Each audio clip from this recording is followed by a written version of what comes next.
Good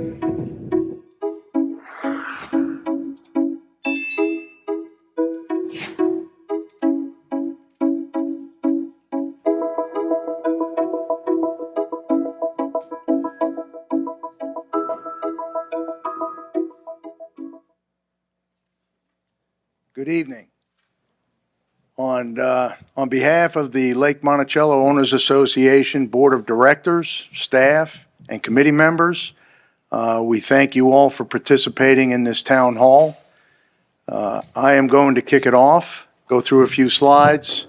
I'm going to hand it off to our board president, Larry Henson, who's going to go through some background and strategy and the board proposal itself. And then Mr. Tom Diggs, our Community Development Committee Chairman, will brief the latter slides, talking about their recommendation, addressing the residents' inputs that we received via email, talking about the various ideas that we solicited from the community. Then I encourage folks to use the sign-up sheet if you'd like to speak. The last hour or so of the session, we're going to open it up to residents to come up to the podium and address the questions or concerns that they may have. We're scheduled to go till 8 o'clock this evening, and then we have a follow-up session next week, May 17th, as well. And we'll follow the similar format as this evening. So with that, next slide. We think that the town hall is a great venue for folks to, so that's the agenda right there. Next slide. Yeah, so this is an open forum for folks to discuss the various topics and what's on their mind.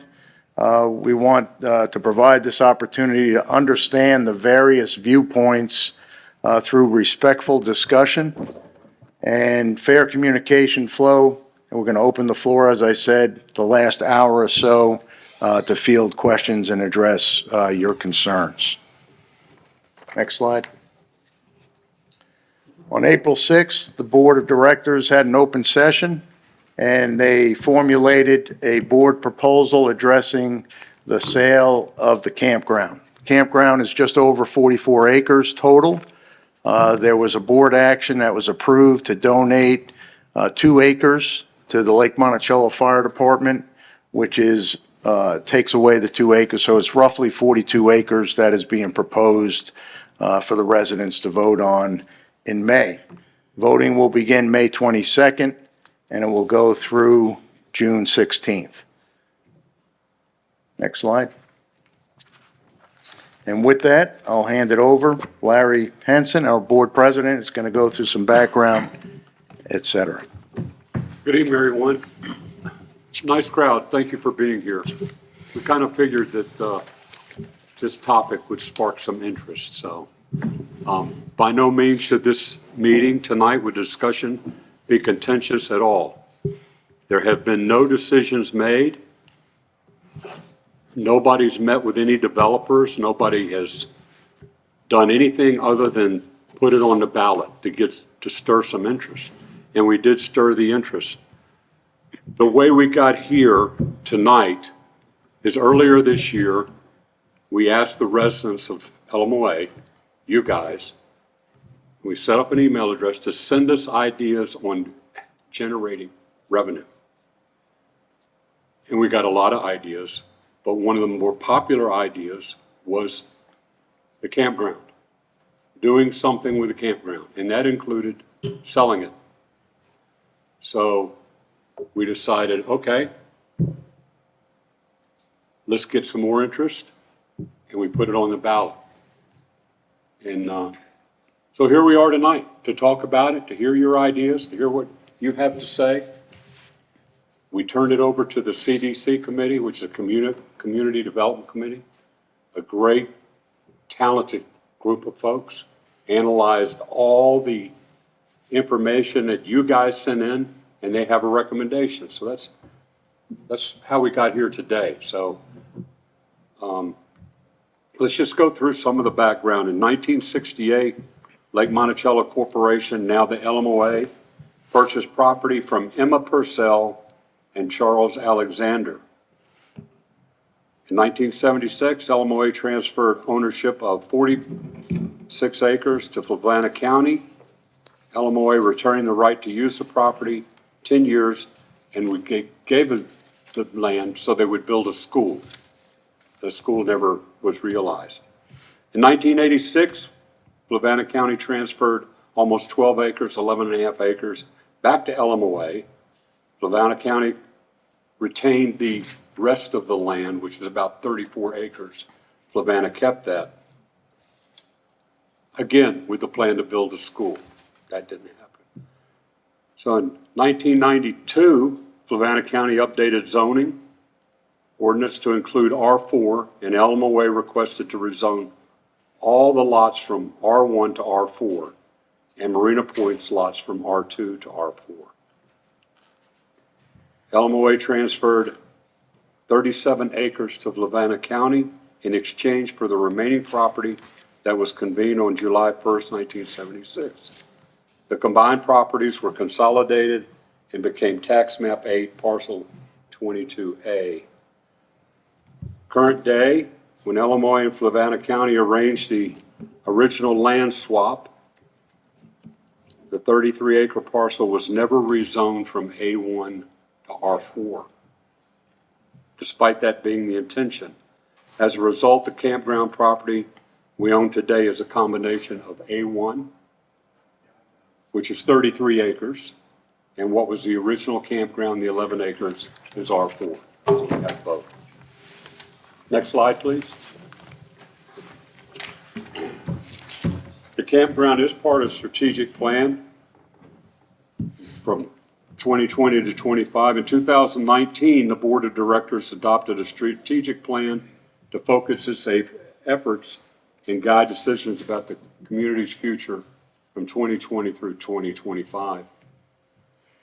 The strategic plan was intended to be a living document that would guide future LMOA boards of directors when making decisions requiring financial resources and have an impact on capital needs. Next slide, please. So a little bit about the strategic plan in section 6.0. The objective of 6.7 was to commit a course of action that either develops the campground for multipurpose use or initial actions to dispose of it as a major asset. So this is not an idea that this board came up with. This was a previous board as part of a strategic plan for 5 years. Some of the action steps would do in 2020 was review previous studies and define campground's future use by members. Consider petitioning the 44-acre parcel for multiple uses with a phased development by 2021. Develop a plan for the development of the campground land, also due in 2021. Identify and resolve issues related to boat and RV storage that provides residents a cost-effective alternative to remove storage of boats and RVs from their property. And due in 2023 was make the decision to proceed or dispose of property with proceeds going to the PPF account for use on other amenity-based capital costs. So that's part of the strategic plan. So what are our options? There's 4 basic options for action regarding the campground. The first one is repurpose the land as an amenity or combination of amenities for the benefit of LMOA members. Option number 2 is use the land for a business purpose, targeting the general public with the intent of making a profit, a combination of annual income plus return on investment equal to or better than any benefit derived from other alternative uses. Number 3, retain the land either as a non-performing asset or with the intent to identify an alternative use sometime in the future. And number 4, sell the land to a third party. with or without restrictions on use. These alternatives have been considered in one form or another at various times since the campground has been closed, but most recently, as I discussed, really studied, and a lot of time spent by our community development committee addressing this issue. Next slide, please.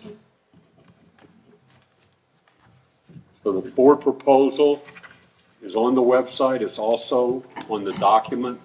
This is the proposal that the residents will vote on. It has been reviewed by legal. Legal's approved it. So I'm going to read this proposal. LMOA owns 44.71 acres on Lake Monticello Road, Palmyra, Virginia. 245 and 327 Campground Circle, which is appraised as is for more than $800,000 in 2023. The board has approved the donation of 2 acres to the Lake Monticello Volunteer Fire Department and Rescue Squad. We followed up on the donation from the previous board. The previous board actually initiated that donation. For the location of a new fire and rescue squad satellite station, the board proposes to sell the remaining 42.719 acres. Selling the property requires approval by the members. Therefore, the board of directors requests that the membership approve the sale of the said property at a minimum price of not less than the appraised value.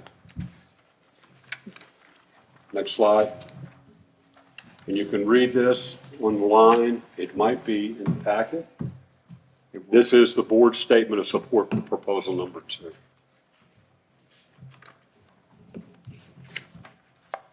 Ten-year financial outlook on the next slide. LMOA will spend more money each year than it will take in across all of its operations over the next 10 years, period, to the tune of plus or minus $3.6 million more than we receive.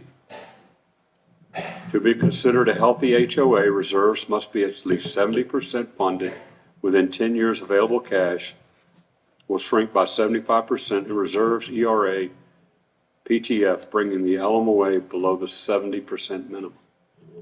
So let me just say this. We are not financially struggling. We are not in trouble. But we have to think of 10 years, 15 years, 20 years.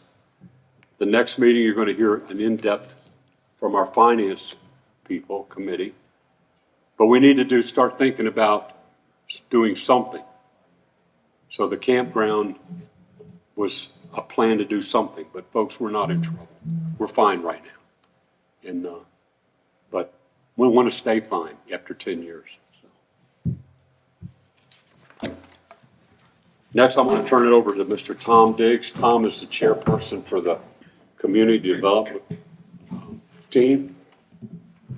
Tom? Good evening.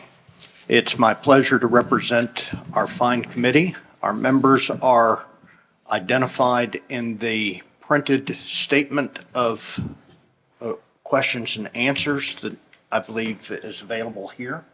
Correct. They're in the back. There are none left. Okay. There are lots of them on the web. We're sorry that we didn't anticipate as many people wanting copies as are here. Following the meeting, you're welcome to my copy. I might need to refer to it, otherwise I'd give it up right now. May I have the slide, please? Slide 12. The board of directors asked us to examine what to do with the campground. We spent months on it. And as part of our discussion, we said, we can come up with lots of ideas. What is it that you would like to guide our discussion? How would you like us to evaluate the options that are before us? And the board was kind enough to give us two goals. And yes, I understand goal 1 is really goal 1A, long-term, and goal 1B, short-term. But we lumped it all together as simply goal 1, determine short and long-term income to Lake Monticello Owners Association. Goal 2 is more nuanced. It is, what can our board do to enhance its responsibility to the members? And we viewed this in part as those things that would improve the quality of life, in our opinion, would be deemed to meet goal 2, at least in part. Then it says up here we examined return on investment. That's not quite right. We examined costs. And then we realized we didn't have costs to examine. So we did it in terms of, in our collective knowledge, do we believe that there would be a cost of any amount associated with an option? We also looked at, in our collective judgment, would we be able to determine if there would be any income at all attributable to an option? It became less critical in our regular discussion to try and say this will be long-term, this will be short-term. We lumped it, will it be income? And then when we narrowed the list down, we started asking the harder question, long-term, short-term, or both. Also, we want to recognize that should there be any sale of the property, that the sale is not likely to occur for at least a year. It's not that we wouldn't want to sell it immediately. It's that once the members take the vote, if the vote is yes, we want to sell it, then the formal proposal on the sale has to be distributed. Developers have to have the opportunity to examine it. They have to come look at the property. They have to run through their numbers and determine their potential return on investment. And then they start with formal bids. The board then has to examine and compare the bids, act on them, assuming at least one of the bids falls into the parameters that they're looking for. That bid would then be accepted. That then starts the path of any necessary rezoning. As Larry mentioned, part of the property, the larger part of the property, is still zoned A1, which is general agricultural. R4 is the same zoning as the rest of Lake Monticello property. The biggest difference is in A1 property, a developer would be limited to constructing one residential unit per every 2 acres. 33 acres, roughly 17 houses. The R4 portion, 11 acres if memory serves me, is entitled to 2.9 units per acre. So I'm just going to do 3 times 11, roughly 33 residential units. A developer potentially could make money on that, but it probably would not make the property as attractive to a residential developer. So they would likely pursue rezoning. During the period of rezoning, the developer likely would pay us an amount that says, please don't sell this property to anyone else. We'll get to keep it, whether they buy the property or not, whether they get the rezoning or not. But they won't own it. We'll still own it. And during that period, they will file all of the necessary paperwork for rezoning. At its most optimistic, rezoning a property in Fluvanna County is 3 months. I've yet to see the most optimistic timeline hit in the few years that I've been following Fluvanna County rezoning efforts. More likely, we're talking 6 months. Then, once it's rezoned, the closing has to occur. Then they have to start with their actual construction. And if I can give you the just broad stroke here for Colonial Circle, that was rezoned in mid-2019. Infrastructure work only began last year, and those of you who drive out that way know that the actual residences that are being built have only started to go up in the last couple months. So mid-19 to 2023, 4 years, 3.5 years from rezoning to first visible construction. We have no reason to expect that anything that would happen on the campground, should it be sold to a developer, would follow a different path. Next slide, please. The committee examined 21, I believe it was 21, it may have been 22, memory is failing me here. I'm pretty sure it was 21. Different options. And in looking at these options, I'm breaking them out for you in no particular order. It just happened to be the order that they ended up in our report to the board. These are from the members. They are from the members of the committee. They are from the members of Lake Monticello Owners Association. And they include the options identified by a committee that preceded us by 9 or 10 years.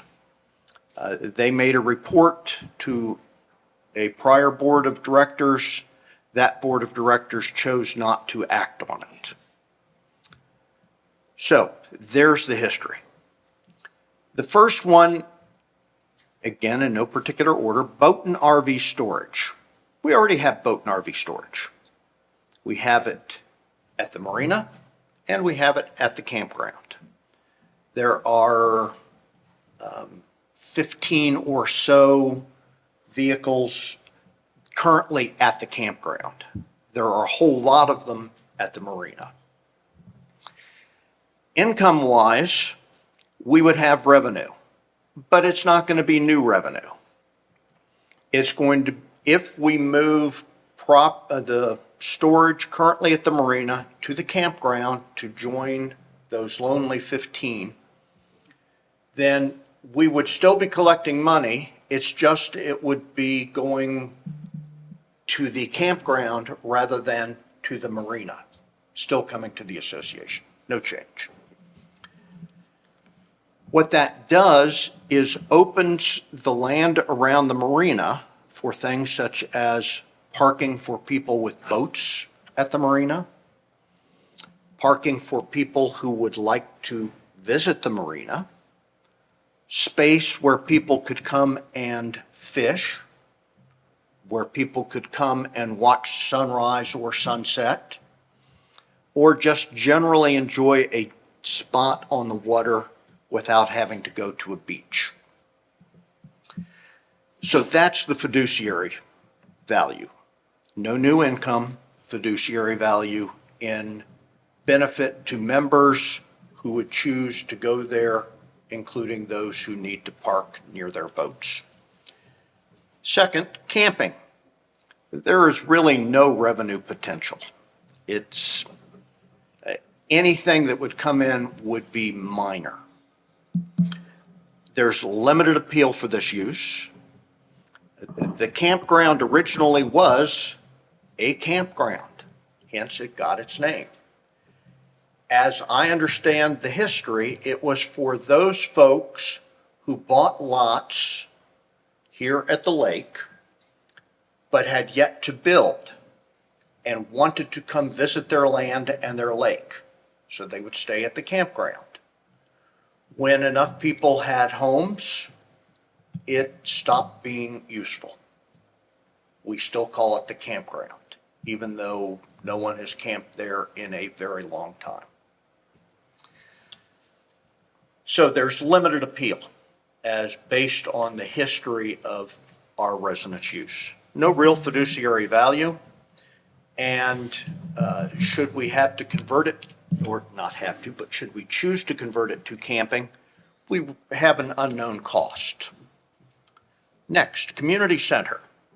There is some revenue possible, but we have no clue what that revenue would be. It would be event-based or member-based for those who come, assuming that we have a higher demand for using facilities than now exists for this space and the space at Ashlawn, then it could be useful to the association. However, the value would only be for those Lake Monticello members who would choose to use it. New gate. You say, how is a new gate not on the campground an option for the campground? Thank you very much. You're right.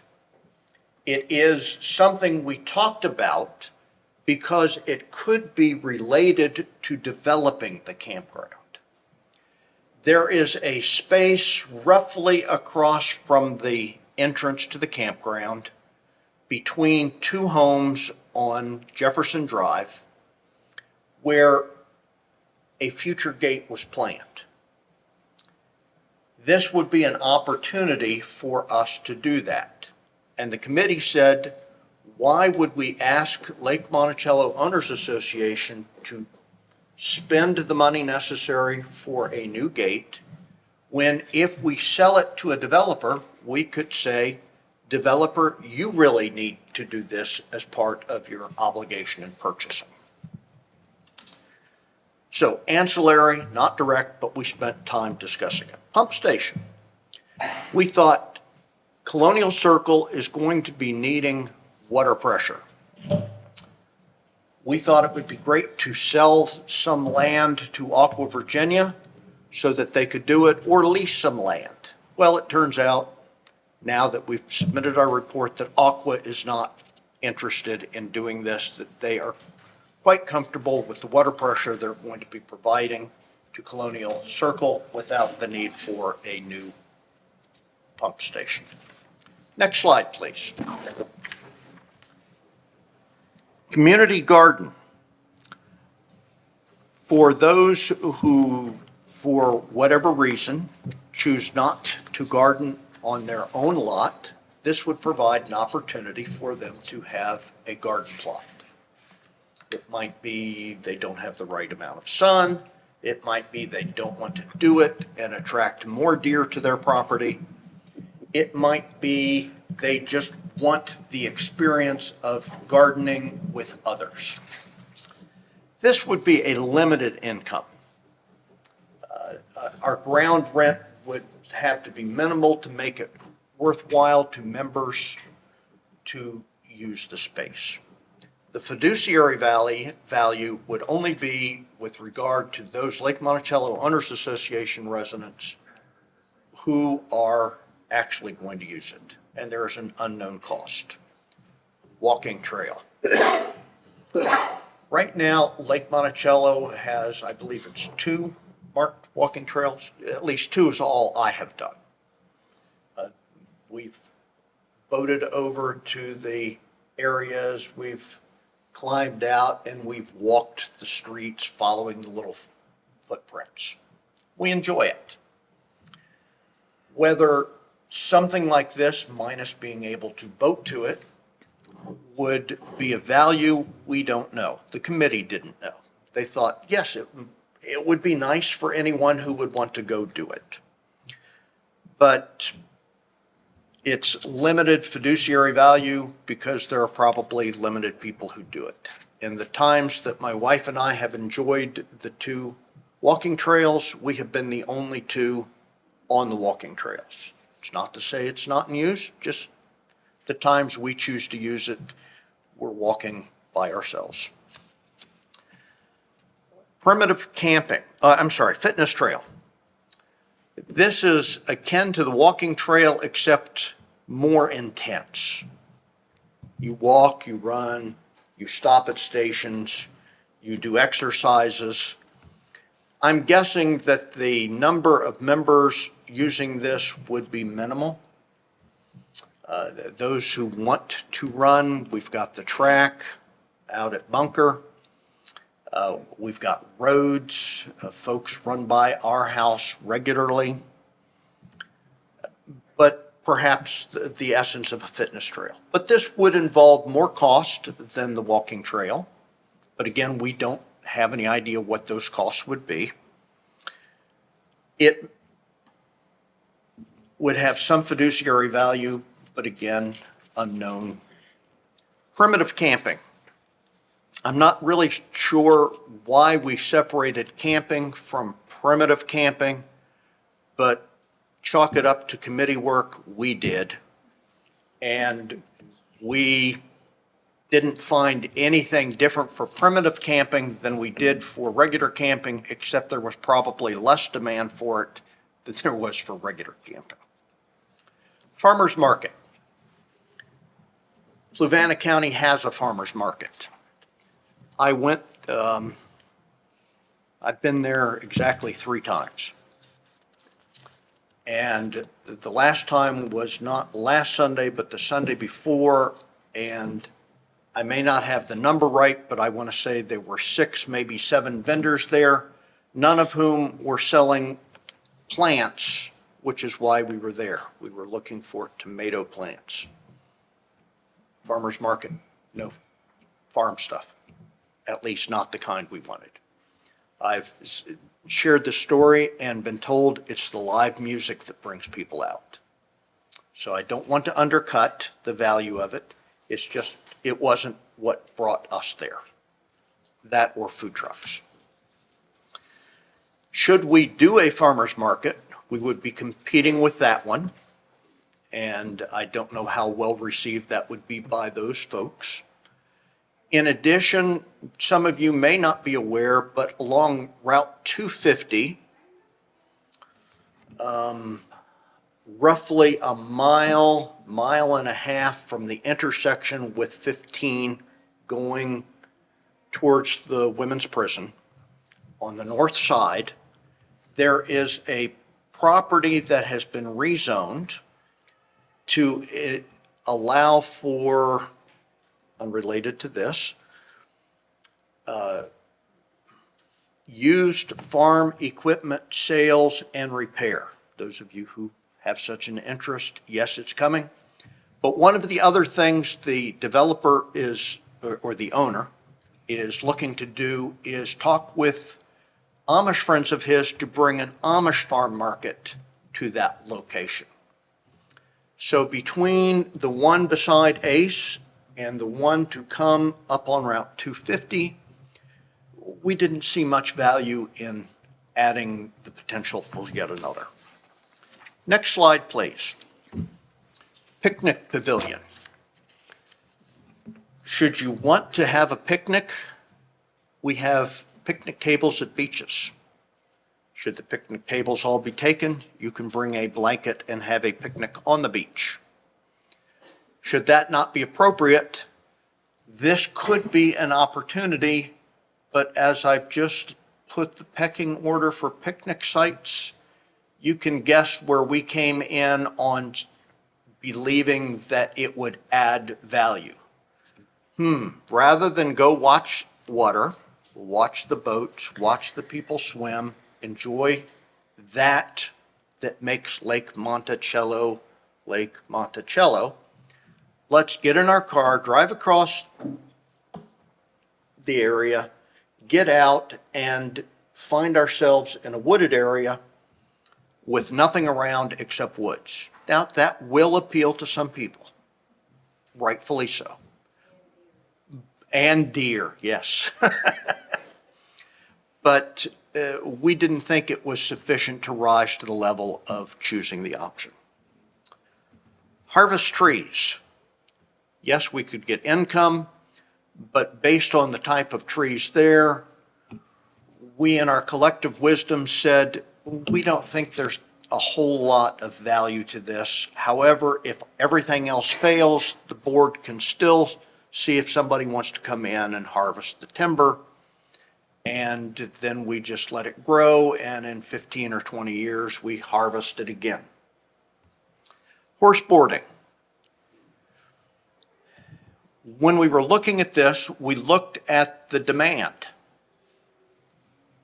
and looked for demand and looked for demand and discovered that indeed there are horse boarding facilities in the surrounding area. But they all seem to have availability. So if existing properties that are doing this for profit are looking for horses to come board, I don't see anything magical about all of a sudden Lake Monticello owners deciding we need to go out and buy bunches of horses so that we can pay to board them at our former campground. YMCA. We talked about this a lot. We thought it would be a nice idea until we got down to, well, does the Y really want to come here? And then we expanded it and said, well, it doesn't have to be a Y. It could be any similar organization, though I don't recall us coming up with the name of any similar organization. But assuming they're out there, yes, they might be interested in coming. But what are their amenities? Gyms, swimming pools? Does Lake Monticello want to get a third party to have a swimming pool to compete with Lake Monticello swimming pool? Probably not. Does Lake Monticello want to be the one to tell all of the local gyms, wow, we're bringing in a major competitor to your livelihood? If there is sufficient demand, maybe. The gym to which my wife and I belong seems to have plenty of room for people. Yes, there are lots there when we go, but it's never full. So there might be demand, but we didn't see it as being a high priority. Veterans housing. Someone suggested to us that the federal government had a special category of funding available for veterans housing. We searched. We looked in the federal statutes. We looked in information on Veterans Administration, and we couldn't find it. So we're not ruling it out, but we just couldn't find any support specifically for encouraging the federal government to build housing specifically for veterans here at their expense, read that, our expense, through our taxes. But we left it in as an option because it was one we considered. Next slide, please. And our final of the ones we did not select, charter school. The property has had an interesting history. Larry gave you a portion of it. Back a number of years ago, Fluvanna County was taxing Lake Monticello Owners Association property. In partial fulfillment of paying those taxes, Lake Monticello donated the property to Fluvanna County in lieu of payment, and then sued Fluvanna County because they said it should not be. Well, Lake Monticello Owners Association won that case at the Supreme Court of Virginia, and following that, Fluvanna said, okay, you gave us 45 acres, give or take, we'll give you 11. And for whatever reason, Lake Monticello said, sure. And that extinguished our lawsuit and the claims on both sides. In the original grant, I gave you perhaps more information than you cared for, but nice to throw a little history of the association out there, especially when we won a case at the Supreme Court of Virginia. Fluvanna had the property for the principal purpose of building a school. It never saw fit to build one. So after all these years, we were hard pressed to say that the county would authorize any school, let alone a charter school, on that space. Even if they did, we were unaware of whether there would be sufficient demand to warrant a charter school and whether one would even be appropriate for Fluvanna County. So we passed on it. Self-storage. Our initial response was no, just no. However, we fleshed it out because we figured the board would not appreciate our giving just no. So we looked. There are 2 self-storage facilities currently on Lake Monticello Road. I understand they're both pretty close to fully subscribed. That's anecdotal. I've not spoken with the owners, but it's something we believed. There is a new one that's opened on South Boston, adjacent to Tractor Supply Company. And there is a 4th one that some of you may be aware of that has recently been approved through a special use permit that will be built adjacent to Food Lion. If you're coming out Turkey Sag, turn right on 53. The credit union will be on your right. That next property that isn't exceptionally wide will be a location of an electrical supply, self-storage, and contractor's yard. And the majority of the acreage will be devoted to self-storage. So, 3 existing. At the time we were doing our discussion, it was 2 existing, 1 soon to be opened. Now it's 3 existing, 1 soon to be built and opened. And we weren't sure that it would warrant sufficient demand for that to remain as a viable option. Next is solar farm. We thought, wouldn't it be great if we could get money, leave it essentially there, and perhaps help with some solar energy? Well, not to be. Because as we explored, you need to be within 1 or at most 2 miles of a substation. That property is not within either of those distances of a substation, so a solar developer would have no interest in coming in because the cost of building the infrastructure to get to a substation would far outstrip the developer's ability to reap profit. Then the last one is just moot now.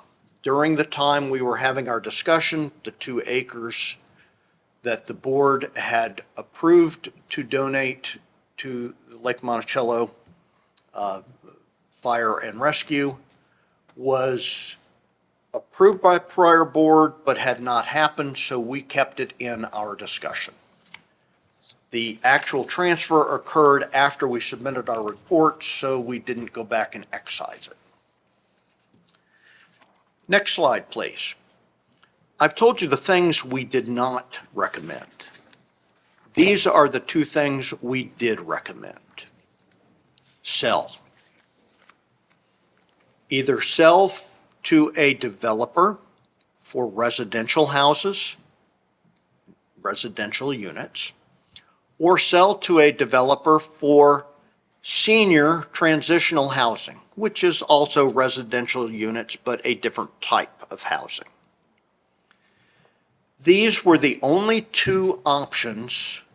You remember back when I started, there were two goals: short and long-term income, goal 1A and 1B, and fiduciary responsibility. These were the only two options we considered that met both of those goals, and indeed that met both 1A and 1B, short-term and long-term. The income would be from the sale. It would be from investment income off of the capital from the sale. And because of what I'm going to show you in a moment, it would be continuing income because we believed that it should be a new section of Lake Monticello. Next slide, please. We recommended to the board that they put conditions on the sale. We did not think just a sale, just say sell it, was enough. We thought to fulfill on the goals, or to fulfill the goals we were given, we needed to have specific things written into the contract of sale. Should they be so written, they would be enforceable and would permit one developer to purchase it all. We figured that would maximize the development, that would maximize the sale price, it would maximize the property. Second, that perhaps you remember my second or third item was a new gate. We built that in.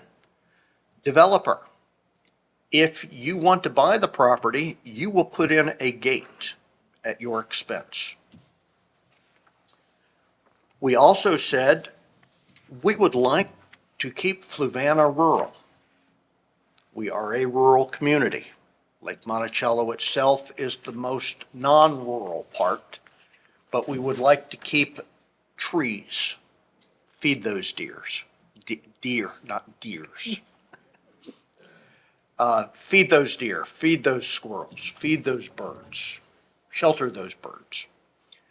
If we're going to cut down trees for residences, let's leave up as much as we can. And being that our committee members are imbued with Solomon's wisdom, we chose 20% as the magic number. 20% of the property to us was the sweet amount that should be retained as open space.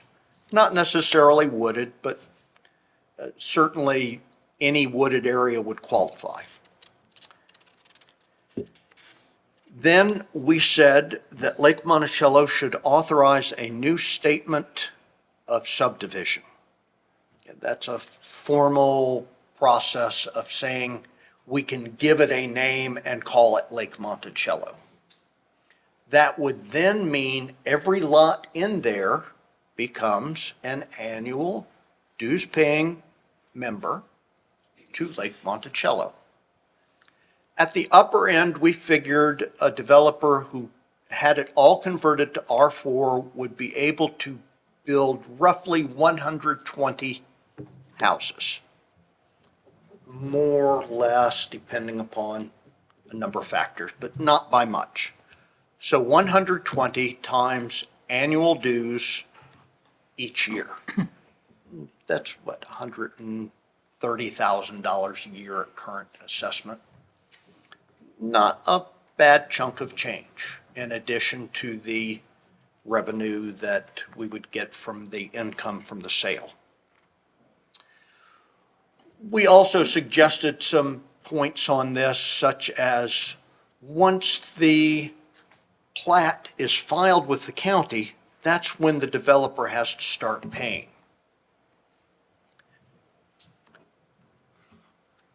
We also said once the developer sells 75% of the lots, transfer the open space back to Lake Monticello. What that does is gets that property off of the developer's taxable books back on Lake Monticello's non-taxable books and opens it clearly to use by any Lake Monticello resident.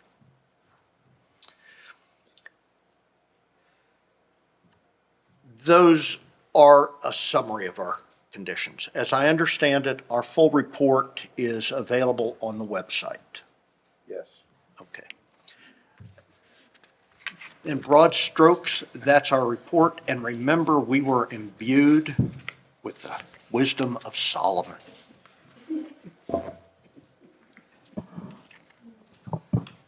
Larry? So next slide. Oh, Tom. So just to summarize, Tom, that was a great lead-in for, we opened up an email to the residents, campground@lmoa.org. We received 22 questions, concerns, comments, which we had hard copies on the table behind you. In addition to that, it's posted on the website this is where you can see it. The GM Corner went out on Friday, so we did receive additional questions and comments. We will take those and revise this document and update it and post it. We will have copies here next week, and the follow-up town hall will address those as well, which is May 17th, next week. The appraisal document that was performed is on this site. The Community Development Committee recommendations are in this same area, as well as previous recommendations that were done with residents in the lake many years ago, around 2012, 2013. So all the information is available on the website, and this is just depicting how to get to it. So it's there. You can see it, and then next week we'll follow up as well. And again, voting begins May 22nd. Next slide. So with that, we have 13 people signed up. Originally, we intended 2 minutes to speak. We'd like everybody to kind of couch it towards 5. We want to accommodate everybody, so just want you to be, if we go a little bit over, that's fine. We want to give everybody the opportunity to speak, and if we need to address it, we'll address it as a panel as we go along. So with that, Larry, I think we'll start at the top and just run through the names. Yeah, and like I mentioned before, nothing here is contentious. We're all here to talk together and try and come up with some good ideas. So please be respectful of the speaker, and let's have a good time with it. So Denny Avers, you'll be up first. Come on, step up to the podium if you would, Denny. Start. So I will preface this. Denny came to see me earlier today. I appreciated his time and his comments. We spent at least 30 minutes. So when he got up here and saw the 2 minutes, he said, "Hey, Tom, that doesn't even give him a chance to introduce himself." So we got, so he has had 30. That's a good one. He gave me his notes. So with that, Danny, we appreciate you coming this evening. Before I get started, I appreciated the previous presentation. I know an awful lot of work went into that by a lot of people. I congratulate you for the work that you did. It's great that people are that involved. I know because back a few years ago, I was the chair of what was then the Strategic Planning Committee here at LMOA that did the first strategic plan about 15 years ago. But one thing I did want to mention to you, just to correct the record, and it was happening while I was the chair of the planning committee, the proposal for the new gate was never really attached to anything regarding the campground. The proposal for the new gate was to try a proposal to eliminate the accident risk at the gate that is currently on Route 53, where we have so many accidents all the time. That was the reason that we talked about a new gate was so we could close down that gate where all the accidents were happening. There was no discussion, original discussion with that new gate that had anything to do with the campground. It happened to be across the road from the campground, but it had nothing to do with the campground or any activities that took place there. The other thing, I heard something called a non-performing asset. I'll ask you all a question. If you own Intel stock, is that a non-performing asset? Think about that. I'm going to be very focused. I'm going to talk about the campground. And I will tell you now that I am going to speak in opposition to the sale of the campground, at least under the circumstances that have been proposed. I've been here for 21 years, and I want to tell you a story. Way back before we came here in 2002, LMOA made a very, very good decision. They decided to sell the water and the sewer system. The developer had installed the water and sewer, and we operated it for years and years. And we knew that was a losing proposition, and we weren't in the water and sewer business, so we sold it. Today, we know it is Aqua. Well, we got a pretty good price for it, considering it was about $7 million. It was a lot of money. And the deal was we would take the $7 million and put it into a fund, an untouchable fund. It was known by several terms. Most recently, I think we called it the Emergency Reserve Account, or the ERA. And the deal was it was supposed to be a financial buffer, and if we had a major emergency, there would be money there to help us through the emergency period. And the other goal was to invest the money wisely to both produce growth and income.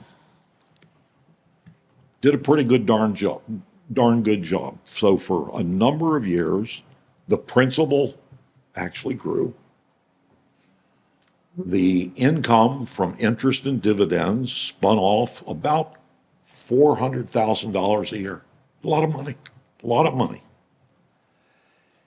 Is about $100 per household that it was saving us on dues each year because of the earnings that came from this ERA. Everything was great. Then things changed. A lot of you haven't been here long enough to remember this, but we began to withdraw money from the ERA. We had a little emergency. It wasn't an emergency, but they thought they had a good rationale. And every board acts in a very honorable fashion, and they make decisions, but then the board changes, and the population, the residents change, and they forget. And they have a new set of priorities. And so we started spending money from the principal. And then we came to this deal where we had a big deal of repairing the clubhouse, putting up this new building, the pole barn, and that cost a lot of millions of dollars. And the deal was, let's borrow the money from the ERA. Let's not go to the bank and borrow the money. Let's borrow the money from the ERA. Where are we going to get the money to pay it back? Well, we as residents voted to have our dues go up, and the money from the extra dues was to pay off the loan to the ERA. Pretty good deal. I see a few people shaking their heads yes. Now they're remembering this. Okay, that was good. But then, a couple years later, members said they voted because a board, previous to you guys, girls, board voted, let's forgive the loan. Let's use that extra money that's coming in to repay the loan. Rather than repaying the loan, let's shift the money over here because we needed to pay expenses here at the lake, and this will solve our financial problems for a long time. So we stopped paying the loan. We forgave the loan. How much is left in the ERA today? The $7 million that we had that was doing so well for us, how much is left? Almost nothing. It's gone. Now, we're now proposing to sell the campground for $800,000. We're going to put the money in an account. It's going to earn interest. I've seen numbers. Somebody in some of the publications you put out said 3.5%. Turn that thing off. 3.5%. I'll be generous. I'll say you earn 5%. Pretty good interest rate. At 5%, the $800,000 is going to spin off $40,000 a year. Okay, we have what, 4,200 residences here at the lake, 4,300, whatever the number is. It's going to spin off at 5% interest. It's going to spend off $40K. You divide that by the number of residences. It's going to save us, each of us as residents here, less than $10 a year. $10. 80 cents a month. Give me a break. Here we have a valuable asset. So I called some people. Just the other day, I talked to the owner and broker of one of the large real estate firms in Charlottesville. I told him what was being planned. His reaction was, "Are you kidding? You want to trade an asset that is going to increase in value year after year after year forever for a bank account where you buy a CD and you earn 3 or 4 or 5% interest." Now, let me tell you, 20 years from now, with a board is looking at, assuming it's still there, the $800,000. How much is $800,000 going to buy you 20 years from now? Next to nothing. You must grow or it just fades off into absolutely nothing. So, what happened with the Aqua deal, I guarantee you, it's going to happen again.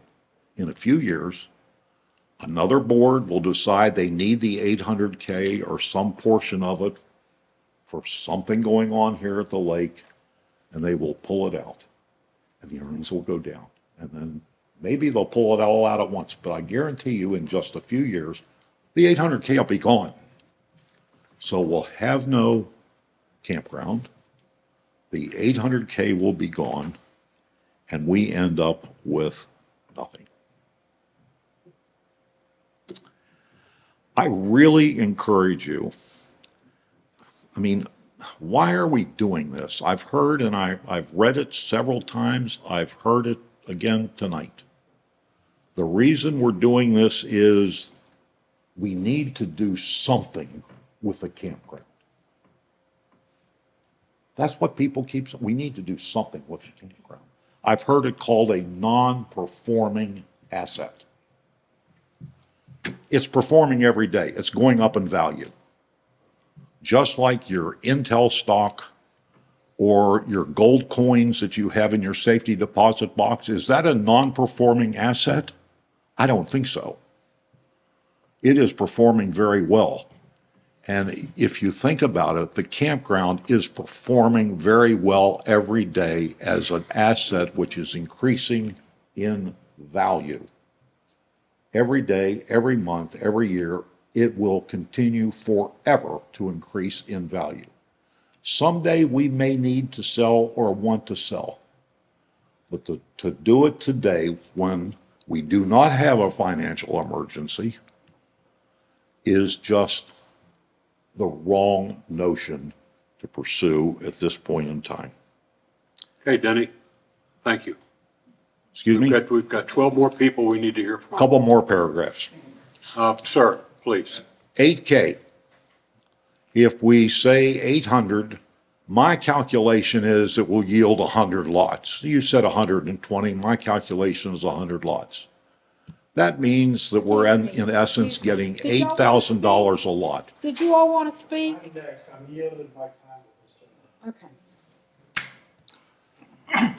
Thank you. We're getting $8,000 a lot. Here's the rule of thumb.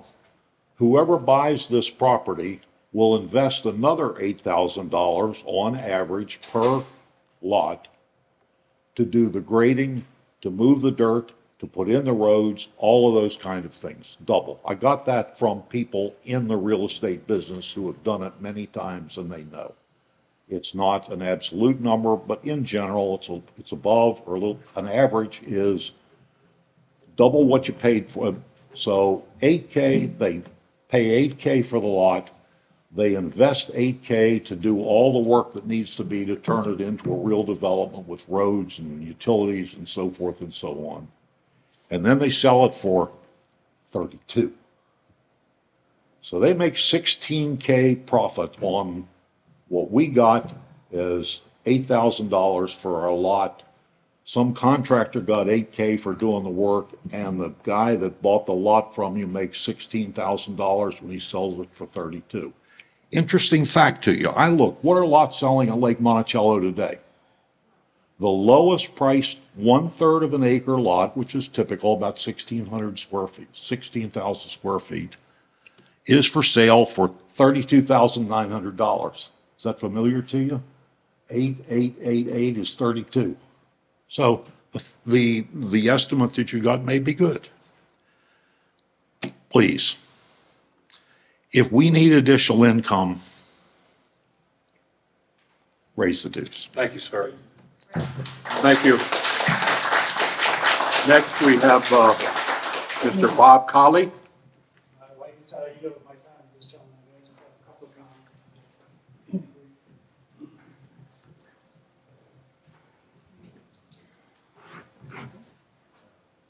comments. So it's a hard act to follow. I agree with just about everything he said, except the raising of the dues. I think you can cut expenses. I see a lot of waste around, but we won't get into that right now. I am one of those people that do enjoy sitting in the woods and having a picnic in a quiet area. I also enjoy walking in the woods in a quiet area. It's very hard to do that around the lake. I would hate to lose the campground because we do have the ability to set something up over there. Soccer fields, which we don't have in the lake. Hiking fields in the woods, which we don't have. Things like that. A picnic table out in the woods, we don't have. I'm also concerned about how you evaluated some of your options there. It seems like it was all based on personal experiences and what you felt like instead of market research. So I think some of these things, even the 4 options that you laid out initially, I think the residents and homeowners should be allowed to vote on all 4 and not just on whether or not to sell the campground. And then just a little thing, last time we were trying to raise the dues, there's some information that was put out that was inaccurate, such as inflation and trying to keep up with that in dues. There are 19 units at the campground. There's spaces reserved for 2 or 3 more, let's just say 20 units. It's $400 a year now for that, so that's $8,000. It's been published that we are only getting $4,000 to $5,000 a year in revenue. So I just don't like it when, the numbers aren't correct. That's all. Like I said, he covered just about everything else I had, so thank you. Thank you, Bob. So if I can just real quick, I know we got to get through a lot, but Bob, I often say we're here to deal with the facts, and there are a lot of subjective ideas out there. The campground is making less than $5,000 a year. That's a fact. Not everybody's paying for those spots, and we have some challenges there. So I'm just putting that out there. Next up, we have Steve Smith. You're good? I thought you were getting ready down everybody who's gonna be here, so I don't need to speak. Steve is a member of the Community Development Committee, so thank you for being here. Okay, next up is Harold Decker. I'll just go along with what the first gentleman said. Okay, thank you. So if we put you down as a ditto. Ditto. Put me down wherever. Mr. Jay Jackson, please. There's Jay.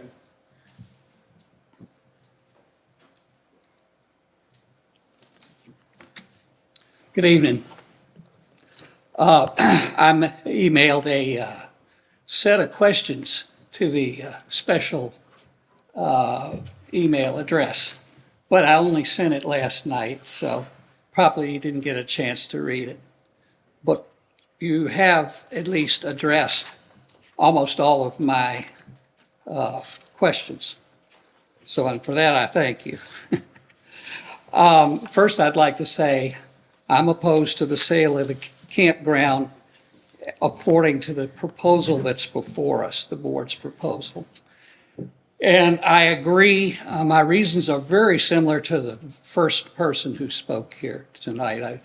In fact, I would say what he said, I couldn't do it as eloquently. And we bought our house in 2018, so I don't have 30 years of experience. But I do know some of the history of the lake and the sale of the water system and so forth. Now, my main point is that the $800,000 is actually a correct estimate for vacant land. I checked it out, and it turns out for all the land that's all A1 zoned land in Fluvanna County currently, and there's quite a lot of it, it works out to $18,000 an acre. Well, if you multiply that by the, 44 or 42, whatever you think it is, and you come up with around $800,000. But that average, boy, there's a fly in here. That average is based on open fields, operating farms, wooded areas, just generally vacant land all over the county, which most of it is rural. But the campground isn't that. The campground is right next to a hotbed of residential development.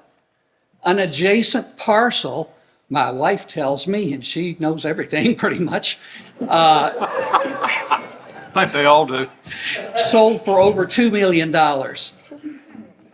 So I'm against this proposal because it's too low. I do not want to give you guys the authority to sell this campground that low. I know you're hell-bent on doing it and you're going to sell it at some point, but it should be at least 4 times as much. By selling it cheap like that, you're opening up some space for the buyer to flip it. And when they do flip it 2 years later, or whenever Colonial, whatever it is, gets finished built, when they do flip it, all of the things you thought you would be able to control them all contractually about building the Lafayette Gate and, you know, all this pie in the sky stuff. No, they're not going to do that. Come on. Larry, you lived in Fairfax a long time. I lived there 40 years. Developers never keep their promises. Never. They don't keep their promises in this area, and I've been here It's not 10. worth the paper they're printed on. Developers do what they do to make money. They're smart. And what happened is Fairfax County kept using what they call proffers to try to make them, you know, build a turn lane or something like that. And the Virginia courts overturned that, so no longer they can't do that anymore. And we can't either. And you say, well, contract law. Well, you know how you enforce contract law? Litigation. We can't afford litigation. So, no, this proposal, I'm against it, and for the reasons stated. And I do want you to read my questions. I think some of them might sound the wrong way, so I'm not going to say it in person on live TV. I read your emails today. Very, You did? very, very nicely done. I was not offended. I did appreciate that every question you asked, you answered before I had to. So Yes, I did 3 of my appreciate. questions were I did- rhetorical, and which means I asked the question, but I knew the answer already. Some of them I don't know the answer, and I would like to know if the buyer is known already. I think you Absolutely. should tell people. Absolutely not. Okay? Absolutely You're a not. knowledgeable man, and I'm taking your word for it, but if there've already been negotiations with somebody, by somebody representing LMOA, the residents should know. First of all, the residents would have had to told us we could do that. Absolutely not. Okay? So Okay. you got my But word. I had to ask it. I'm sorry. No, that's fine. offense to any- And I had to answer it. Absolutely not. Thank you. All right, thank you very much. All right. Ken Harrington? Is Ken here? They He left. left? Okay. Did Barbara leave? Yes. Barbara Moore, she left too? Okay. James, you're up. Hi, James. Vote for James. Thank you, Larry. You're welcome. I actually just had a quick question for the Community Development Committee. When you make your recommendation to the board, is that contingent on the zoning of the area? Is your recommendation zoned as is, or would it be your recommendation only if the zoning changed? In my personal opinion, I'm just one person. I was asking the Community Development Committee, yeah. Yeah, Tom, yeah. Go ahead. We believed that any rezoning would rightfully be the obligation of the developer. Okay. Thank you. I will probably come to the next meeting as well and give more thoughts. Thank you so much for a great presentation. I'd and- like to comment on that, though. sure. The appraiser did say that, because the majority of it is zoned A1. And the portion that is R4 is sitting in the middle of the A1 property. So it's an interesting piece of property from that perspective. And if it were zoned R4, it could foreseeably bring a much greater price. Right, and with the R4 zoning, you'd have more When I say much homes, greater, let yeah. me take that back. Because I want to be really clear. There was not a lot of pencil to paper. So I want to be real clear on that. But the appraiser, when he viewed a property in, I think it was close to Quantico, or it was in between, maybe Fredericksburg, I think that's right. And then another one, I believe, I think closer to Winchester. I don't recall that right now. But it came in comparable to those properties. And those were his comps. But he did say that, if it were all R4, it would be a different number.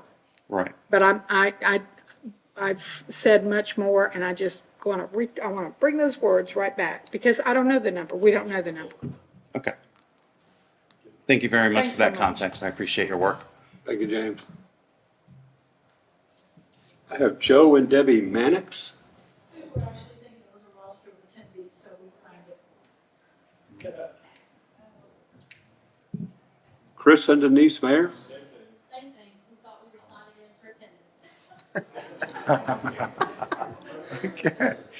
We're moving right along here, so we're probably going to open up the floor for questions. So, Lee and Diane Allen.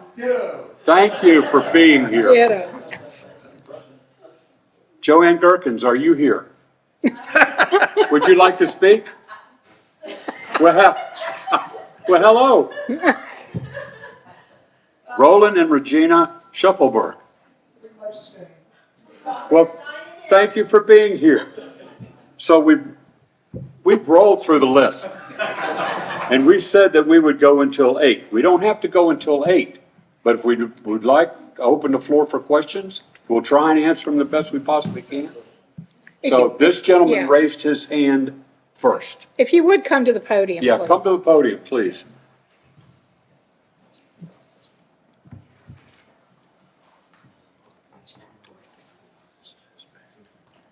My name's Roger Hall, 3 Dover Court, 3 Dover Court Roger Hall, Hall. H-A-L-L. Okay, all right. And I want clarification on exactly what you're asking us to vote for. I see something that says sell the campground, which is what you're saying is going on the ballot. And then I hear it's going to become part of LMOA. Is that true?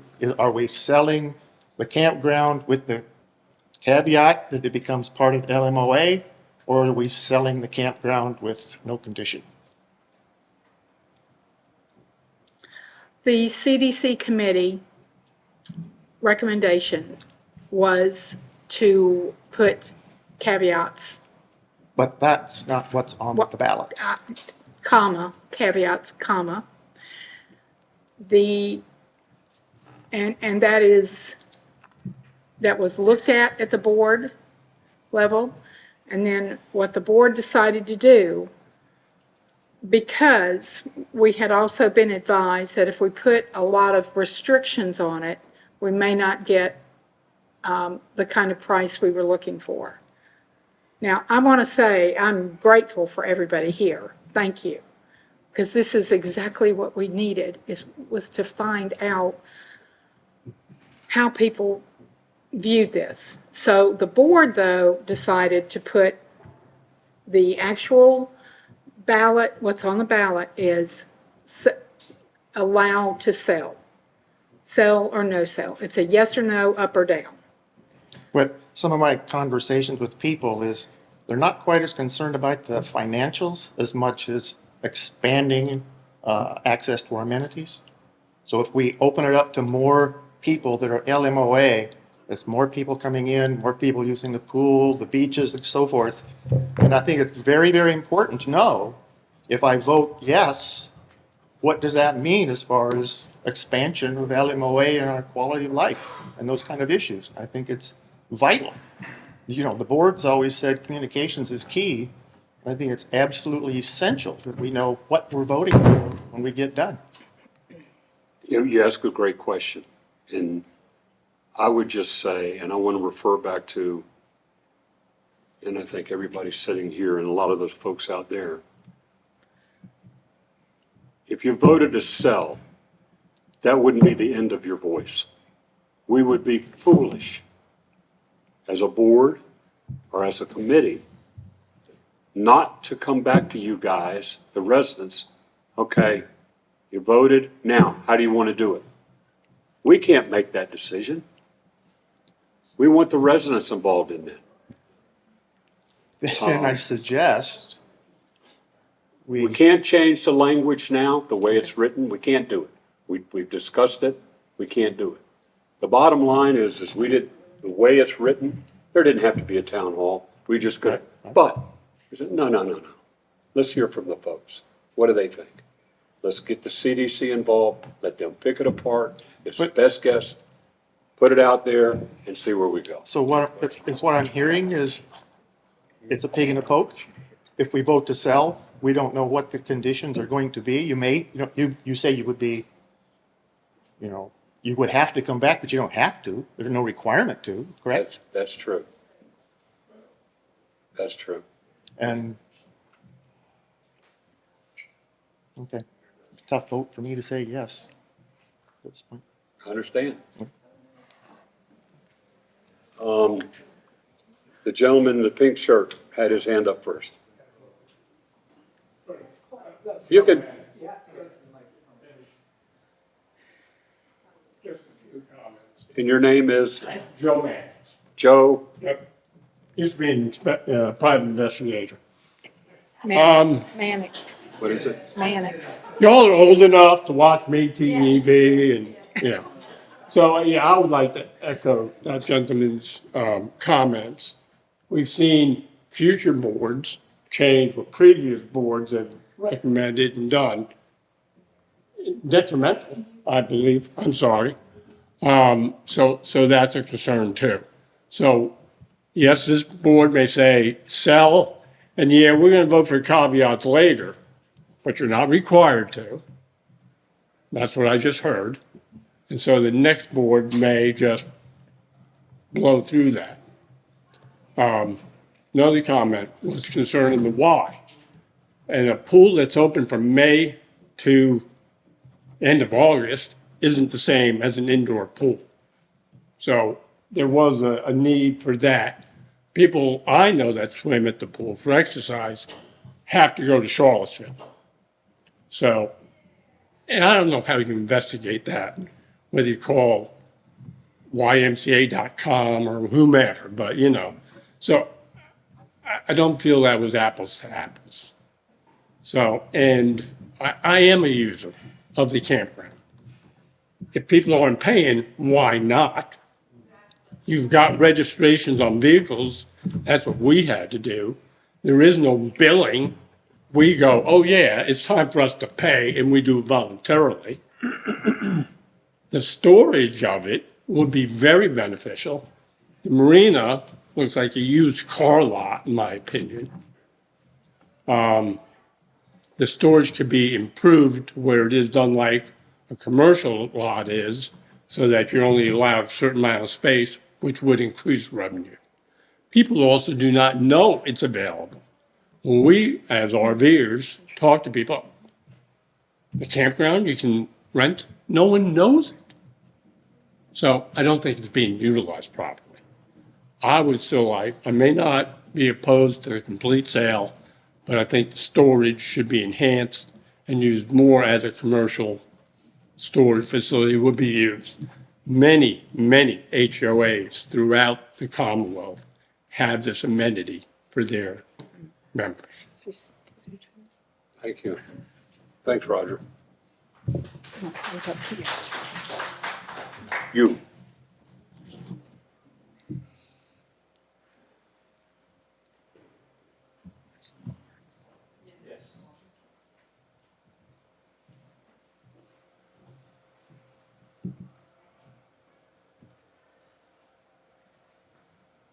Could I have your name? I will. Bernard Taylor, 475, lot 12. First of all, I want to thank all of you working on the board, et cetera, especially for your research and looking into it. You spent a lot of time and energy on it. It was obvious. I appreciated your proposals and things, information in the beginning. But I am opposed to the sale.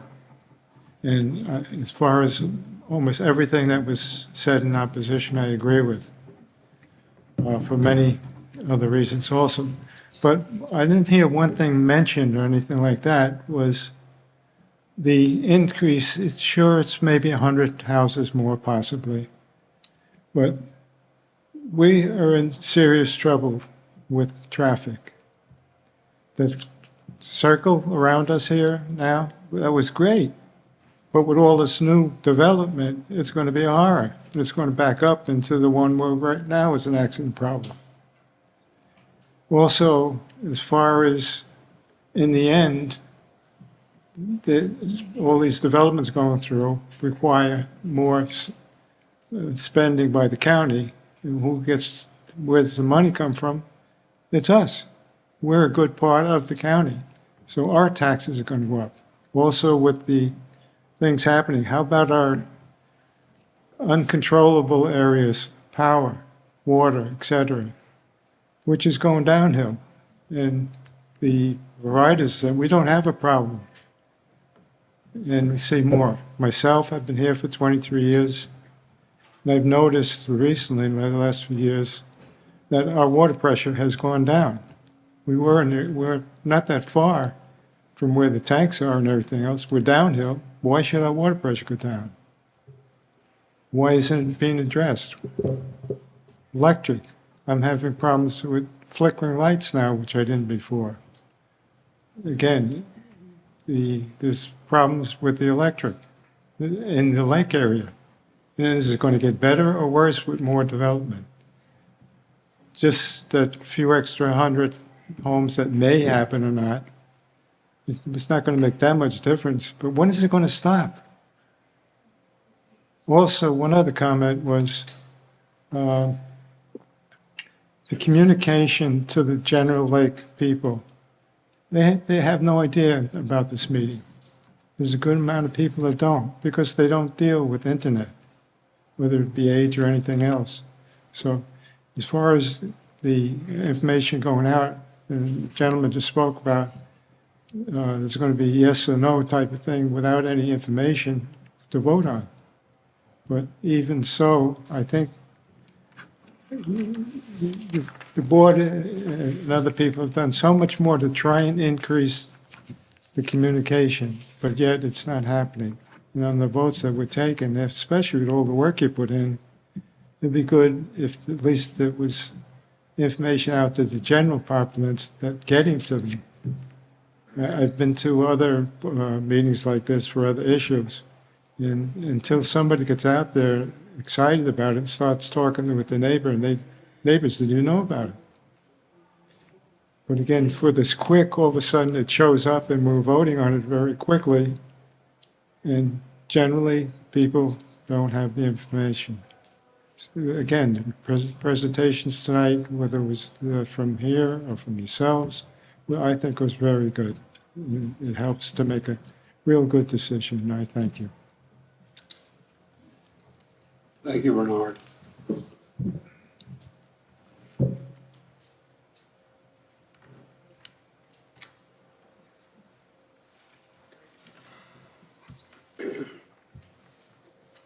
Hi, I'm Nora Bird, 335 Jefferson Drive. I've been here for 23 years, and it's interesting. I thought I had my mind made up when I arrived, and I was just going to be reconfirming my decisions. And since I've been here, I completely changed my thoughts on the whole subject. The one thing that is just a fact is that they're not making any more dirt. It's a little piece of land that we still have, and we don't know what the future holds. What we do know is that over time, we find ways to spend the money that we have and get just beyond our limits. And when there's a fund available, we'll find ways to get into it and deplete it. It's amazing how we work so hard financially in the moment, and we talk long term, but you can't foresee. And yet you also have a very good idea of what you'll be up to, not you people personally, individuals, but as a society, what we tend to do over time is we find ways to spend the money that we have. We try to put barriers up to protect ourselves from doing what we're going to do, and we're going to do it, and we're going to find a way to do it regardless. So it concerns me greatly when we're trying to tap into one of the last few assets that we have available that is not already spoken for. That being said, if we hang on to this property, I may be completely out of line, but when we first moved here, and this may be totally different now, but the policy was that you were not to have boats, trailers, RVs, commercial vehicles. None of that was supposed to be in our driveways, visible to all of our neighbors. Has that policy changed? Because they're everywhere, all over the place. And if in fact they should not be there, that's where people were supposed to be housing those vehicles. And if that's the case, and we're not actually enforcing that, we need to think a little bit harder about how we could do a better job with what we've got now, make it work for us, bring in the revenue that we need. Don't treat it like it's just vacant land, when vacant land it's like the last of it. We could actually make it work for us in the way I think it was supposed to be being used in the first place. If we do have to replace the marina, which was a big discussion years ago, and we were going to spend millions of dollars on that, all of that housing, storage for all of those vehicles and trailers and boats has to go somewhere else. We don't have any more ground. There's no more land anywhere that I know of that we control. So it's like the last thing we control, and we could actually make it work for us. If it gets sold, the thought about the senior housing to me makes a lot of sense if we were to do it. And the real thing with senior housing is we're not adding more expense in terms of the school systems, which is a big suck on all of our money. We'd be bringing people in who are spending money because they are living here, but not having children to go to the schools that we then have to support. We have a lot of senior citizens in our community and not a lot of resources available at the time where you're making a decision. Do I move out of my single family home into what? I don't want to lose my friends. I don't want to lose my neighbors. I love the amenities, that sort of thing. So you know, I like that idea. I do have a question about, like, do we have a standard definition for what transitional senior housing is? I worked in gerontology for a long time, and I know there's a lot of fuzzy lines about what we call every type of housing situation. So that, I think, would be a real big question for me. Like, I would need to hear more about what that thought is. It would need to be a lot more fleshed out. But yeah, it's funny. I thought, yeah, sell it, get the money. And then I realized, yeah, then what do? You got nothing left. So anyway, thank you. Thanks, Nora. Nora, thank you very much. What was that? Nora, what was that term? Transitional? Transitional senior housing, it was on the board. Transitional housing. Yeah, There's a. Okay, who's next? Denny, you're up. Danny wants his time. Danny, I've got a few things I'd like to say, so Nora, give me that some was, time. that was great. Wonderful job. And she thought something I had never considered. There's a ripple effect. Decision about the campground could have an effect on a future decision that we make about the marina. Wonder what other ripple effects we might find. I have two questions. First question is, what's the rush? We were told, and I've heard it said again 2 or 3 times tonight, people ask, well, we can get more money if we wait until the zoning is done. And well, that would take 3 months. And then somebody said, well, it could take as long as 6 months. But we could get a lot more for the property, we were told. What's the rush? Can you answer that question for me? What's the rush? Why don't we get the property? If you really want to sell it, why don't we get it rezoned? I'll answer the question now. There is no rush. You guys put sell the campground on your list of ways to make revenue. That was the most popular item on the list, was sell the campground. So we brought that up. There's no rush. If we decide to vote not to sell it, that's fine with me because it's still sitting there making money. But as a membership, if the majority of the membership wants to sell it and do something with it, then we go that route. There is no rush. Then why can't we just say to people tonight, if we do get permission to sell it, we think the best approach is for us to go through the rezoning process before we put the property on the market. Seems like, and the rationale that's been given as to why that's not been offered to us as an approach is because it takes 3 months or as much as 6 months. No, that was just a fact that was given. It wasn't a rationale for doing it or not doing it. That was But just then was asked, what is the recommendation? Do we sell before rezoning or after? And the recommendation was sell before. Why? Okay, I understand. Okay, Why? So we're not in a rush. Second question, and it was mentioned in the presentation that you gave, which was excellent. You talked about the possibility of turning this into a residential area of Lake Monticello, another section. And you said it might spin off about $120,000 in dues. My calculation was about $100,000 in dues.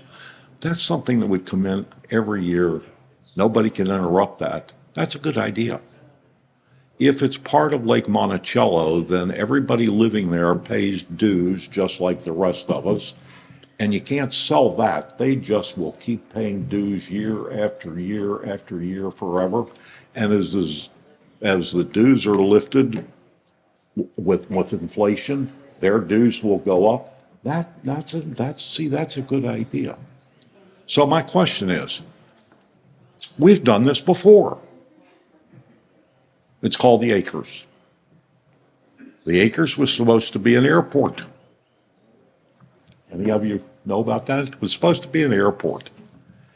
But after a number of years, they switched and they decided to turn what was a big empty space that was going to be an airport into section, 14? Whatever, the Acres. We've been through this before. It became part of Lake Monticello. It was developed like the rest of Lake Monticello.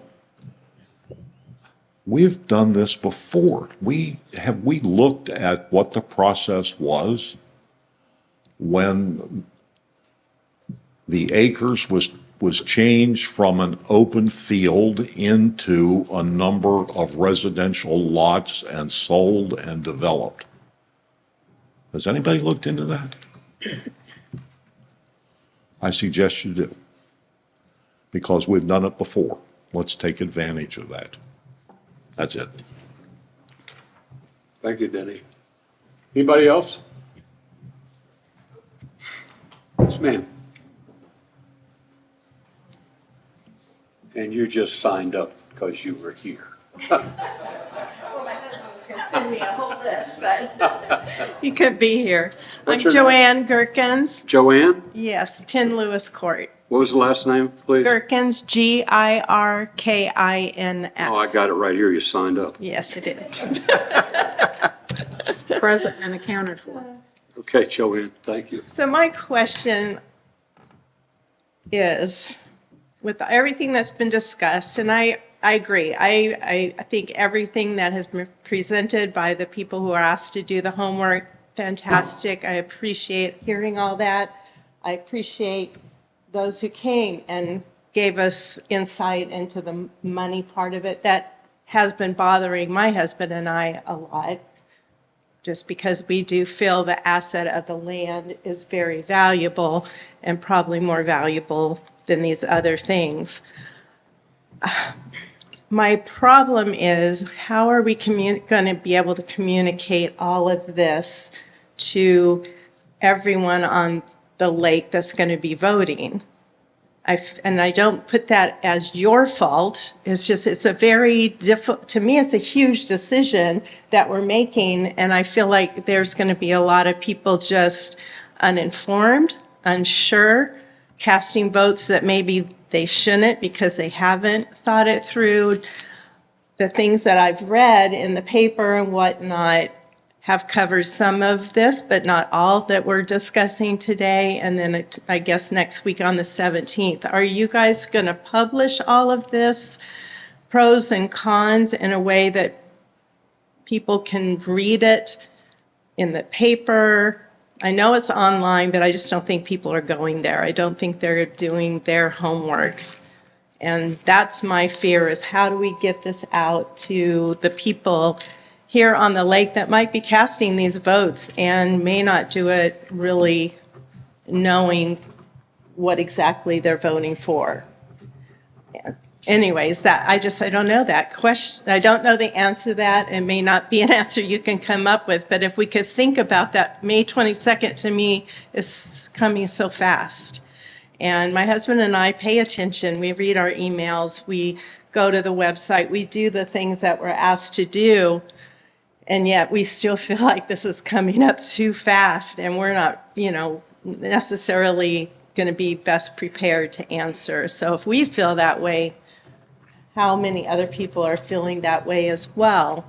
I really appreciated this man's input, to be able to see that in print and be able to see those numbers would be helpful. I feel like the campground is not being utilized properly. And I know it's a manpower thing and all that, but we have potential to put a lot more vehicles and whatnot in there. My husband and I, we have 2 spots in there. And I said, we forgot we hadn't paid, and a whole year go by. We're like, oh my gosh, and we're running down there to pay. And we're thinking, and initially it was so cheap. It was just like, they could be doing better. We could be paying a little bit more for this, considering what we have to pay if we go to one of the new storage lots to put our RV and our boat trailer, pontoon boat during the winter. So those are just things that I really think the board does need to take into consideration more, that maybe we can be better about using that property, collecting some money on it. That will help some of our bottom line, and just communicating before this vote on the 22nd, try to find some way to get these people better informed. As I think lives are busy, young families are here on the lake now, which we didn't have to have so much before, and they just aren't taking the time. And who knows, they're just going to say, oh, yeah, let's sell the campground. That sounds good. Do it. So that's my 2 cents. Thank you. Okay. Anybody else? Jay? Can I have a second bite at the apple? Yeah, you can ask a question. Okay. I just. Oh, you can't hear me with all the TV piece. Okay, sorry. Jay Jackson, 10 Landslide Court. I wanted to support, I didn't write this, number 9 on the handout you provided tonight. I wish I had. But this is one thing that I've been thinking about for years, and I've talked to a number of board members over the years, and that is this 17 acres of land that's has access to Tufton Pond, and it also has access to Jefferson on the on this side of the lake, and we should be trying to acquire that. It's owned by somebody named Vivian Fox, and she's been trying to sell it to a developer for a long time, but there's some problems with it that the Planning Commission is not going along with. Number 9 here says, if we just hold on to the campground a while and it becomes more valuable, we can get enough money, or we can work a trade with a developer to get this useful land with all those things you rejected, walking trails and dog parks and all that. That 17 acres is big enough to do a lot of those, plus another boat access to Tufton Pond. We should own that as a recreational amenity. We don't have to develop it immediately, but as we could afford it, we could, we could even do primitive camping. I'm surprised you don't know what that is. Anyway, United Scouts. Okay, well, that's it. The thing is, I know a little bit about money, not a whole lot, but put it this way, Marilyn and I could buy the campground for cash for $800,000. It's much too low. Please make it higher. We shouldn't be able to afford it. We thought about that too. Buy it ourselves. Got to put that back there. Johnny. Johnny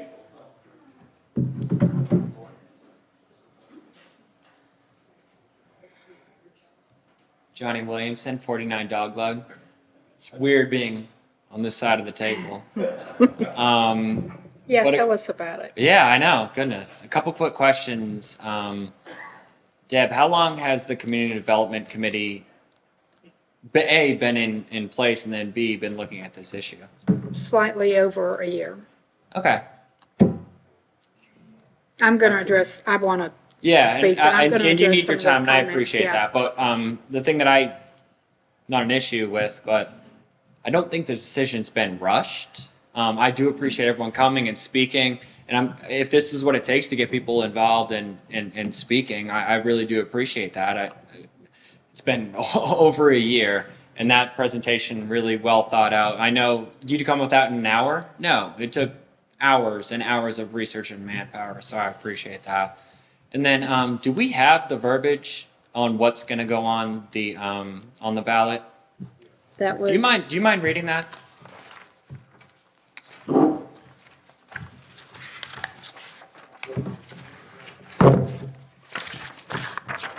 I do mind reading it, but. Thank you. Thank you. Now, LMOA owns 484.719 acres on Lake Monticello Road, Palmyra, Virginia. The address is 245 and 327 Campground Circle, which appraised as is for more than $800,000 in 2023. The board has approved the donation of 2 acres to the LMVFD, which is the fire department and the rescue squad, for the location of a new fire and rescue squad satellite station. The board proposes to sell the remaining 42.719 acres. Selling the property requires approval by a vote of the members. Therefore, the Board of Directors requests that the membership approve the sale of said property at a minimum price of not less than the appraised value. Okay. And then if the vote goes through, does that mean it's gonna get sold? It means that what I understand is that the membership is given permission for it to be sold. Okay, so some more research, things like that. This town hall, did y'all have to do this? Is this a requirement to sell it? No. Okay. I just appreciate the communication. I know it's not easy. I don't think anyone can knock on every door, Marika. I really appreciate what you do. Flu review, we do our best. I've said it so many times on the other side of the table. It's not a secret. This is only the first of many town halls. We do appreciate hearing from all of you guys. And if this is what it takes to have the discussion and maybe make decisions and changes going forward, I appreciate that. I don't think anyone up here wants to sell a campground tomorrow. I know I don't, coming from that position as well, but if it's an option that needs to be addressed, it needs to be addressed. And the hours of man work that went in, the discussion, all this, it's all great things. And I appreciate doing this. I don't feel like there's a rush on it. And also there's no decision made either. So I just wanted to kind of clarify that. I think that got lost maybe a little bit in some of the discussion we had tonight. So just thought I'd come up and try my hand at this side of the podium. So thank you. Johnny. Thank you. Yeah, I told you should have been sitting here. I was going to give you a hard question, but I didn't have any. So. But I'm excited to hear from you too, Deb. So thank you. Thank you. Thanks, Johnny. Appreciate it. Anybody else? Yes, ma'am. Come on up. I'm Deb Soloway, 1 Dow Court. I'm just going to go along with what the woman said. Can you come closer to the microphone, please? Sorry. I'm just going to piggyback on what the woman said before. Can we get like the Flavanna Review to cover this so that they will write up something on this meeting so that everybody in the community, if they get a Flavanna Review, can read this? So that's another way we can get this information out, because I think it's true that many people would be here if they had paid attention to it like these people did, and then there would be much more, we would feel that many more people were informed about it. Deborah, is it important to you that the Flavanna Review covers it? A Because I have newspaper a in general. page, I have a page in the Flavanna Review every week. I could summarize this meeting. I think that would be terrific. So that, Yeah, does that suffice? I think that's good. What do you guys think? That's read pretty well. Thank you. Thank you. Okay. Come on up. Hi, Rocky Shuffleberg at 38 South Bearwood. And like everybody else, we appreciate everything you're doing in revolving all of this information and putting it out to us. I have a comment that, thinking about the way that it's going to be put out for ballot, and then it's going to look very, very tempting for most of the residents in here to want to vote for the sale of the property. And that's because that you're tying the donation of the 2 acres for the fire department. And anybody that doesn't know the backstory of this or doesn't take advantage of the property is going to immediately say, well, that's a great thing. We're going to help out the fire department. No problem. They'll vote yes. Possibly they'll vote yes. I feel, number one, that you really shouldn't tie the two together. I think go ahead, let's donate the 2 acres to the fire department. Let's do it tonight. I mean, well, proper procedure, but go ahead and do that. Get that out of the way and make the real proposal of the sale of the property not contingent to the donation. That was the one thing. And the other thing that the other lady mentioned just a little bit ago, look at the room here tonight, folks. We all look a lot alike. Meaning that we're of a certain age group here where we're probably not, a few exceptions here, yes.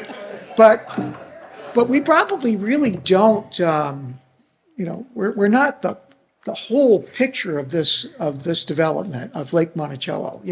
There are some younger folks and some families that obviously on a weeknight aren't going to come over to do this. And perhaps they don't know of what's going on as well. although they may be a little more tech savvy and maybe be able to get online and whatnot. But I guess what I'm trying to say is that maybe we should reach out to a few more people, and I wouldn't really make that donation contingent upon the sale. It can be one or it can be both. You know, one can be a no to sell the property and the other can be a yes to go ahead and donate it, you know, the property to the fire department. That's pretty much what I So, just. sir, great comments. The donation to the fire department is already approved. That's a done. So that in the proposal, the intent and the spirit of it is to clarify LMOA owns 44 acres. However, it's been approved, 2 acres of that has already been donated to the fire department. That was confusing for me when you read it a few minutes ago. It sounded like it was that, you know, the 2 acres, the donation was a part of this whole proposal.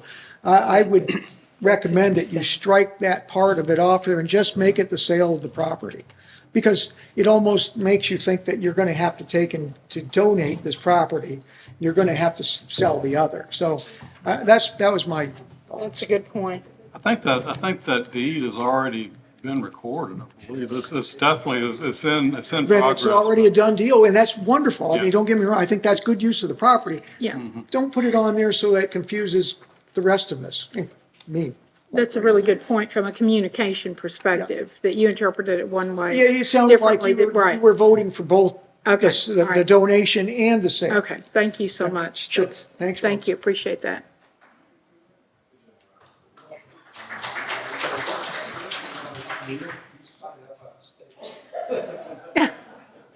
Okay. So- Any other comments?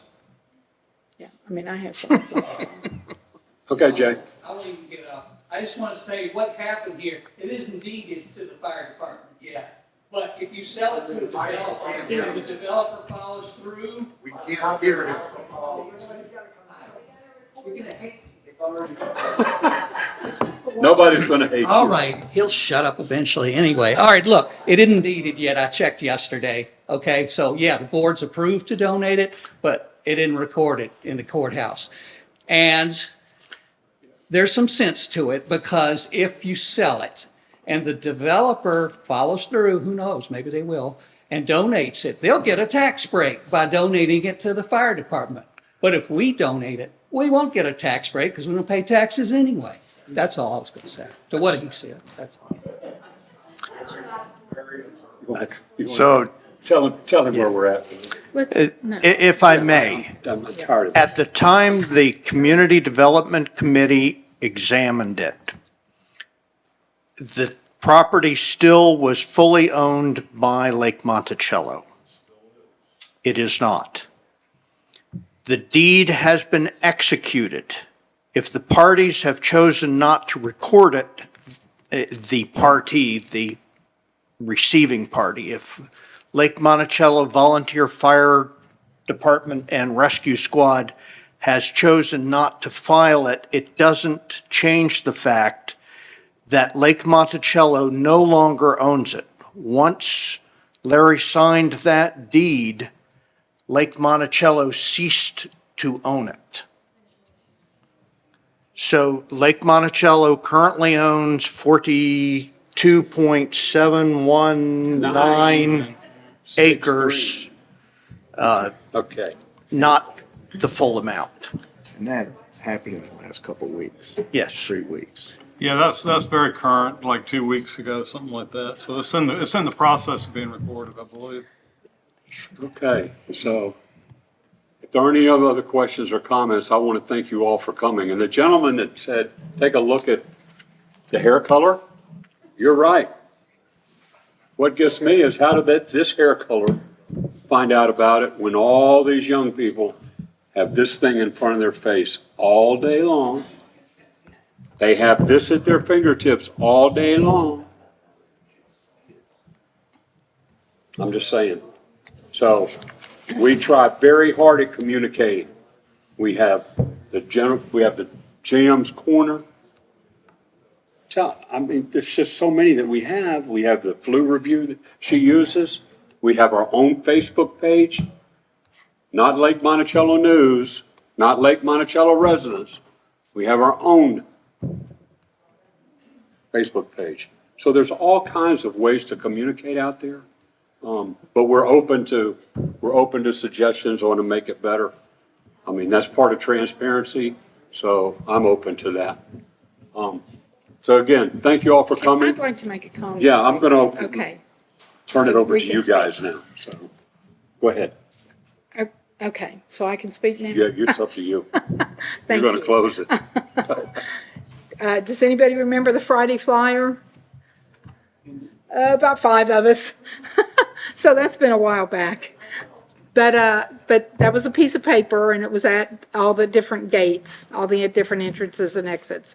So, I mean, maybe even just a sign there or something that can spark people's interest to be able to find out more about this. I wanted to comment on the Community Development Committee because my office is over on Route 53, close to Ground Effects and down from Food Lion. And when Village Gardens was proposed a little over a year ago, there were going to be over 300 new homes put in there, somewhere between 300 and 350. And what struck me was infrastructure. I'm not against development. And I went to the county. The developer came to all of us in that general area, that little corner there, and a couple of other people that own properties near there and wanted to know our thoughts. And we had good discussion.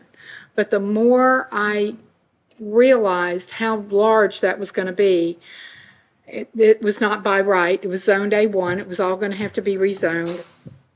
The infrastructure that we have is not there. They were going to have Aqua come in and Aqua had agreed, yeah, sure, we can take care of that much more. And I'm not saying that flippantly. I'm saying that because when Village Oaks went in, it's just a very different kind of community. It's very tight. And then Colonial Circle was approved and COVID happened. And all that kind of was under the radar in a lot of ways. Well, now we're at a point where there's 4,600 homes here, and that's got to be at least 1,400 extra homes between Village Oaks and all the different other developments that are around in Colonial Circle. So when you put all that together, the infrastructure does not exist. Aqua is in our conversations with them and in like the water break today. And the one at the main gate or over the past couple of days. And last summer, I know of 3 times that the Monroe Cove had to be closed, that beach had to be closed. So the schools, the roads, all of that. So there was a group of people, I say that's too lengthy, I'm sorry, but I say that to say there was a group of people that got together and Tom became involved, Tom Diggs, and there was a group of folks that got together and said, okay, we need to take ownership of this process, or we need to know about the process and take ownership of what we're going to do about it. And so that's why I got involved. And I'm really glad I did. And I'm really glad to see everybody here tonight. So this committee was formed by the board, and I was asked to be on the committee at that time, over a year ago. And then, so that happened, Village Gardens happened, and the marina situation, there's some talk of some land being rezoned over at the marina, or a zoning amendment so that more units can be built over there. So as we looked at this and just started realizing the amount of pressure that we're going to be getting from lots of different areas, and so Colonial Circle happened and was approved, and then COVID happened. And that's probably why they didn't pursue it sooner. I don't know. But that's going to be 325 units. I'm not quite sure, something like that. And my point being is that when we went and looked at this question, for me personally, I looked at all those ideas, or a lot of them, and I could have authored a few of them. and thought, I'd like to see us have a much greater, robust income stream off of the campground. If that's boat storage and RV storage, I would like to see that happen, to do it incrementally. But there are things that we could do incrementally. But when, as a board member, I had to remove all my personal feelings and look at this and say, okay, this particular proposal does meet both of the requirements that the committee was tasked with. And so I think that it does meet those requirements. Could it be different? Could there be more other things? Yes. I'm not saying the board, this proposal says the board recommends. I want to say that, everybody has to vote in their own way. But I would like to have it, I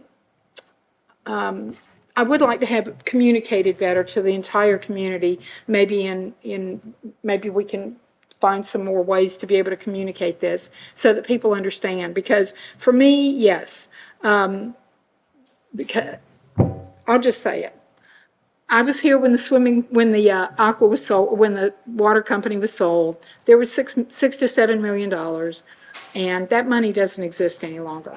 I don't see I personally don't see $800,000 to $1 million lasting a long time. And we're not in a financial squeeze. It's just prudent to come up with ideas and pursue making sure that we're not in a financial squeeze in years 7, 8, 9, and 10.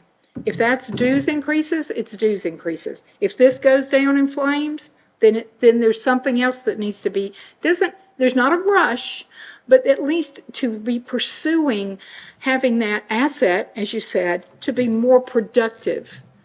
So there are ways to do that, and we've got a lot of smart people here. And I want to thank you all for coming out, because we've gotten a lot of information and we've gotten a lot of feedback. I'm thankful. So thanks for coming out tonight. I appreciate it. Thank you. Tom, do you have any comments? Just that I promised anyone who wanted it my printed questions and answers, and you're also welcome to my copy of the presentation.